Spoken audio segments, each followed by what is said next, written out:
amul benn indice yu probant yu mën a tax muy placé sous mandat de dépôt le jeune Y'en a mariste. Alioune Tine aussi on s'en souvient le 27 su ma juumalee le 27 janvier 2012 bi ñu reyee Fodé Ndiaye ci ëllëg sa mais dañu dem jëli ko bi ñu ko jëli jee c'est son avocat maître Boucounta Diallo qui est toujours en vie moom moo ko jël yóbbu ko këram et cetera. Fodé pour rappel était un policier oui. malheureusement bu ñu faatoon ca wetu.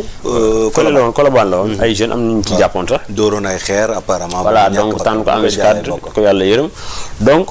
kooku tey Alioune Tine bi ñu ko jëlee je pense Hann Bel-Air lañ ko yóbbu commissariat bi nekk foofu je pense c'est une dame qui l'a entendu mook Alioune Tine sax ils se sont Alioune Tine dem na fi États-Unis gisanteeg moom foofu ba ku jigéen ki doon ko xamale ko le commissaire en question mais en réalité li tax moom aussi tamit il n'a pas été retenu, il n'a pas été retenu aussi longtemps dans les liens de la détention, de la détention, mais c'est grâce, comment dirais-je encore, à Ousmane Diagne encore. On se souvient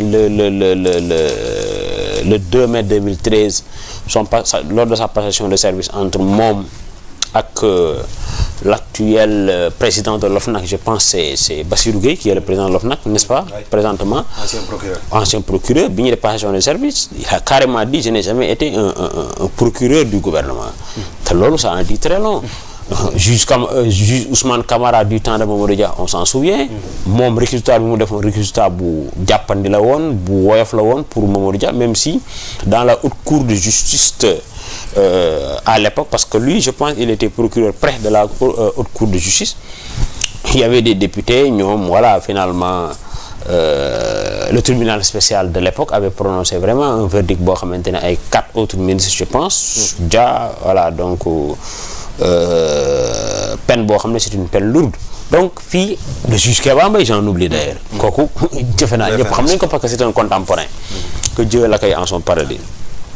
xam nga donc Sénégal yàgg na am ay juges yoo xamante ne bii wax dëgg na yàlla dañuy tëddee njaaxaanaay di wax droit di am ay valeurs quoi en réalité mais en fait ñun ñu sax lu tax duñu leen xam parce que on ne s'intéresse pas trop à la chose judiciaire beneen bi daf ci bëri ay magistrats yoo xamante ne ci yenn poste de décision yi accédé wuñ foofu donc moo tax ñun duñu leen xam mais Sénégal bëri na ay juges yoo xamante ne sëñ bi Dior Fall Sow et cetera donc bëri nañ des magistrats c'est des magistrats mais qui ne se souvient pas récemment de par exemple de la conseillère à la cour suprême Aïssata Diallo Ba qui des sources révèlent qu'elle a refusé de signer l'arrêt de la cour suprême rendu une justification et cetera donc parce que moom d'après les sources qui nous parviennent elle a dit casser égal atte dañuy casser kon dañuy atte mais pas ay renvoi donc je pense que ni Sénégal il faut que certains hommes politiques reviennent à la raison que l'opinion aussi construite autour de voilà magistrature bi da ngay waaro et cetera loolu am na fépp am na ci chauffeurs yi am na ci journalistes yi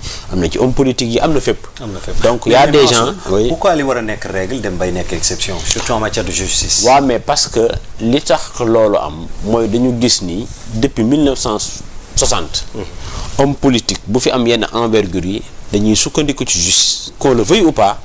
avec des éléments judiciaires quand même yaa ngi dégg.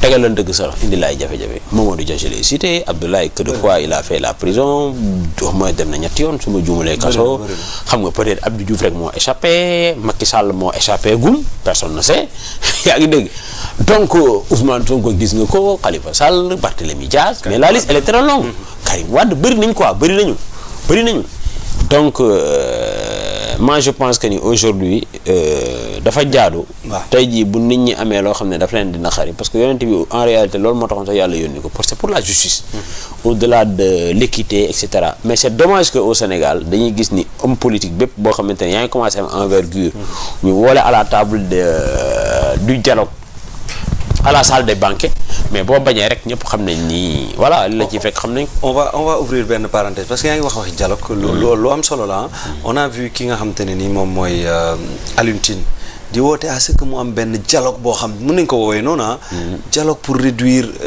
un peu coow li ni mu mel tension bi ni mu mel est-ce que fi mu toll nii mën nañoo dem ci ay dialogue dernière chance comme ni mu ko tuddee.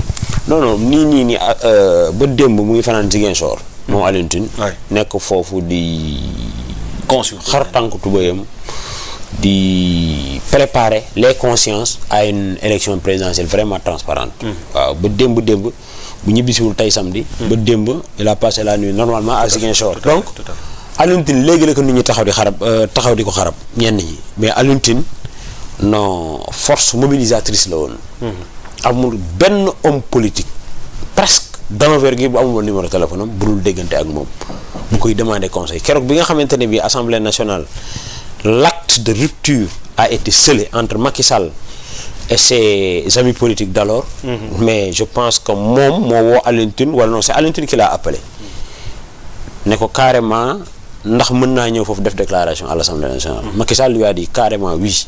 Alioune Tine a rétorqué pour dire que mais vraiment ce monsieur-là il est courageux comprendre nga donc léegi la Alioune Tine jenn ci homme politique yi taxaw di ko xarab et cetera mais par exemple fi mu jaar Abdoulaye Wade mais bu la ko nettalee da nga naan non.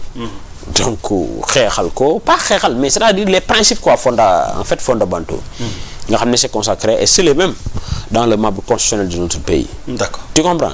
Mais léegi nag ngay gis ay nit taxaw di attaquer Alioune Tine di attaquer voilà certaines forces de la société civile mais c'est des éléments yoo xamante ne bii franchement c'est des ingrédients importants pour la bonne marche véritablement de notre démocratie quoi. léegi Mansour ma delluwaat un peu ci li ñu doon wax mooy wàllu Ousmane Sonko mais dañoo gis affaire bi dafa dem ba mu nekk guerru écrit. aussitôt def nañ délibéré bi aussitôt ñii di avocat état ñoom tamit bind di xam le ne mbir yi jeexagul est-ce qu'on peut s'attendre à ça? non man c'est la première fois ma gis état di xëccoog citoyen boo xamante ne njabootam la ci doo nekk ci du mën a jox kayit quoi en fait. Parce que pour les avocats de Ousmane Sonko, le juge l'a rappelé dans son ordonnance. Pour les avocats d'OS, l'État n'a pas intérêt à agir. Même si le juge, dans son rendu, il l'a rejeté. Tout à fait. Comprendre nga? Tout à fait. Donc, l'État a intérêt à agir. Bon, ça me convainc, ça ne me convainc pas. Mais à travers l'AGE, on te dit que l'AGE, les plots, l'État,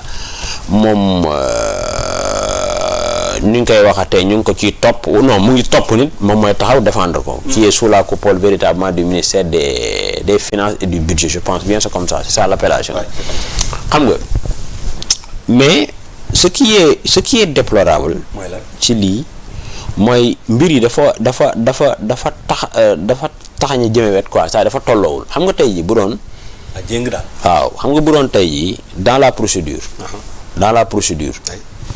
de retrait des fiches képp ku ñëw comme ñoom comme ni ko yoon mayee képp ku ñëw yaa ngi dégg ñëw jël fiche dañ lay jox fiche parce que en fait coow li c'est l'acte de radiation parce que mais xam nga bu nekkoon radiation rek la ñuy am du am problème mais radiation dafa am lu ci topp maanaam dañu def radiation maanaam dañu radiation bi kañ la le 30 non le 31 juillet le 31 juillet jàpp bi kañ la. c'est du juin. non jàpp bi le 28 juin. 28 juillet. vendredi 28 juillet su ma juumalee. mais jàpp mooy jour bi exact. radiation bi li ko waral mooy contumace bi mais contumace bi dafa am lu ci topp dañu ne contumace nit ki boo ko jàppee mu nekk contumace mais nga jàpp ko ça c'est de plein droit. mais ñoom élément de langage bi ñu jël ligne de défense bi ñu jël mooy dañ ko jàppee ci leneen. c'est ça le débat. te man li ma gëm mooy contumace bu ñu ko jàppee am na sax ñu ne même bu ñu ko jàppoon ci ramasse yëfi di tëb. même bu ñu ko jàppoon ci ramasse maanaam mu génn ñu def contrôle de pièce d'identité yoru ko ñu jàpp ko tëb mais sama gars yi nee nañ ñoom loolu amul parce que dañ ko jàpp ci leneen li xew mooy ordonnance su tribunal instance hors classe de Dakar bi kon jàpp nga ne réglé na directement. question contumace bi. tey validation définitivement. man li ma gëm ordonnance bi comme c'est rendu public. on l'a notifié aux services centraux du ministère ci yoon. loolu waaw. dans l'intérieur. waay non des réceptions OS à travers son mandataire bu demee dañu ko war a jox këyit. loolu laa gëmuma leneen. kon jàpp nga ne lundi moom Ayib Daffé war naa dem. bañ a dem war na fa dem taxaw naan café. léegi si yóbbaale ki daal. dem naa ni café foofu. yóbbaale loolu dara nekk ci di. ay dem du buy dem di yóbbu. waaw mais attendez c'est-à-dire loolu aussi loolu mais attends c'est-à-dire avocat général de l'État avocat général moom moo ko wax. waaw dans son réquisitoire. du 6 octobre 2023. ca dëgg-dëgg kooku wax dëgg na yàlla kenn saxal ko dara. rek ñu jox ko quoi. mais dañ ko war a jox këyit loolu mooy dëgg sëriñ bi. et si seulement si bu demaatee nag ñu naan dañuy xaar mu définitive nangam. waaw mais huissier mu en fait mu kii ko mu constaté ko.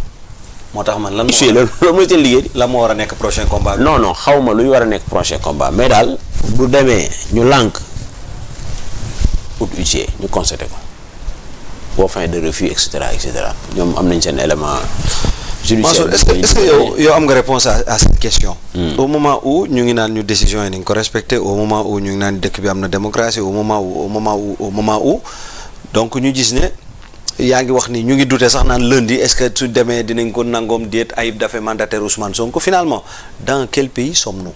man dama ko xam pays bi ñu nekk kay mooy pays boo xamante ne moom gars ñi moom parfois ils sont en rupture de banc avec le droit loolu c'est aussi simple que ça ça va këyit kese la këyit bi. point kese fañ leen di xàjjalee boole leen ci wala génne leen ci non franchement du DGE quoi au fait c'est pas à la DGE.